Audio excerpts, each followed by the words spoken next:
അതുകൊണ്ട് സുബഹിക്ക് മുമ്പ് ഉണരണം, എന്നിട്ടതാ കുളിച്ച് ഫ്രഷാകണം, എന്നിട്ട് ഉള്ളതിൽ വെച്ച് ഏറ്റവും നല്ല വസ്ത്രം ധരിക്കണം, എന്നിട്ടതാ അത്തർ പുരട്ടണം.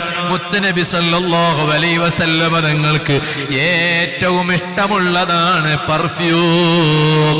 എന്നിട്ടതാ മൗലിദിന്റെ സദസ്സ് ഒരുക്കണം. എന്നിട്ട് നിങ്ങളെ കുരുന്നു മക്കളെ വിളിച്ചുണർത്തണം. കുട്ടികൾ ഉറങ്ങിക്കോട്ടെ എന്നും പറഞ്ഞ് വിടരുത്. ആ സദസ്സിൽ മക്കളുടെ സാന്നിധ്യം വേണം. അവർക്കും കൂടി അതിന്റെ ബറക്കത്തുണ്ടാകണം. അതിന്റെ ബറക്കത്ത് കൊണ്ട് നമ്മുടെ മക്കള് നല്ല മക്കളാകണം. എന്നിട്ട് അതാ ചിലപ്പോ നിങ്ങളുടെ ഭർത്താക്കന്മാർ അവർക്ക് ചിലപ്പോ സംഘടനയുടെ ഓഫീസിൽ മൗലിദിന്റെ സദസ്സ് ഒരുക്കിയത് കൊണ്ട് അവർ ചിലപ്പോ അങ്ങോട്ട് മൗലിദിന് പോകും. നിങ്ങൾ വീട്ടിലിരുന്ന്